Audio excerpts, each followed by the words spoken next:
Have you ever wondered why we speak so many different languages?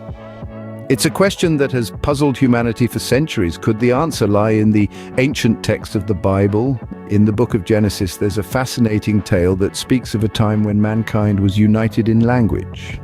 But then something happened at the Tower of Babel that changed everything. This story might just hold the key to our linguistic diversity. Let us delve into the story of Genesis 11:7 for answers. Genesis 11:7, a tale as old as time, yet full of intrigue and mystery. This is the story of a unified humanity in a time when the world was young, and mankind shared a single language, a common speech. Imagine the possibilities, the potential for cooperation and understanding that this afforded. The people of this early world saw this potential and set their sights on a grand project, a testament to their unity and ambition. They said to each other, "Come, let us build ourselves a city with a tower that reaches to the heavens, so that we may make a name for ourselves and not be scattered over the face of the whole earth." Their intentions were noble, their aspirations high. But in their ambition, they were treading into territory that was not theirs to claim. This ambitious plan did not go unnoticed. The Almighty, observing from on high, saw their unified efforts and their towering ambition.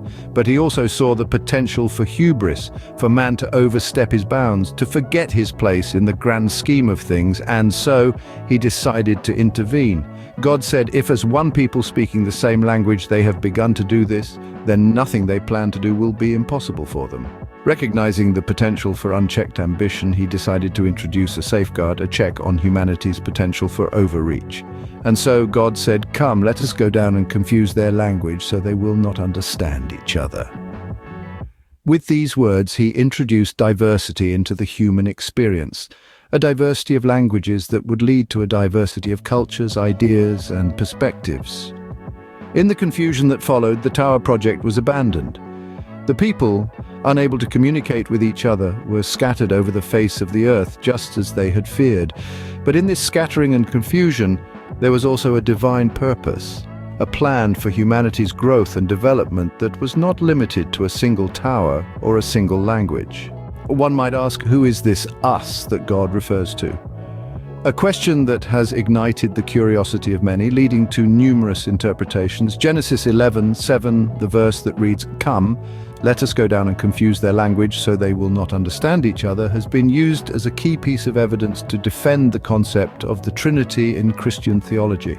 Here, the plural pronouns us and our, used in the original Hebrew text, have captured the attention of scholars and theologians alike, birthing a myriad of interpretations. Some argue that this us is a reference to God and his heavenly court, a collective of divine beings. Others propose that God is addressing his angels. However, the most prevalent interpretation is that this us is a reference to the triune God, the Father, the Son, and the Holy Spirit. This interpretation, known as the Trinitarian view, holds that these plural pronouns indicate a complex unity within the Godhead, a singularity made up of three distinct persons. But irrespective of the interpretation one subscribes to, it's undeniable that this verse has profound implications for our understanding of the nature of God. It hints at a complexity, a depth to God's nature that goes beyond our human comprehension. Thus, Genesis 11:7 isn't just a tale of languages, it's a profound insight into the divine nature of God. So what can we take away from Genesis 11:7? At the heart of it all, the story of the Tower of Babel, as told in Genesis, explains the diversity of languages. It's a tale that encompasses humanity's ambition, God's intervention, and the subsequent birth of linguistic variety. It's a narrative that beautifully captures the essence of our world's rich tapestry of tongues. But there's more. The use of plural pronouns in Genesis 11:7, "let us go down," lends credence to the concept of the Trinity. It subtly hints at the multifaceted nature of God, a divine entity that is one yet many. This verse then is not just a story, it's a profound insight into the very nature of God. Genesis 11:7 then serves as a testament to the complexity of language, the mystery of God, and the depth of biblical literature. It's a verse that invites us to delve deeper, to question and to marvel at the intricacies of faith and language.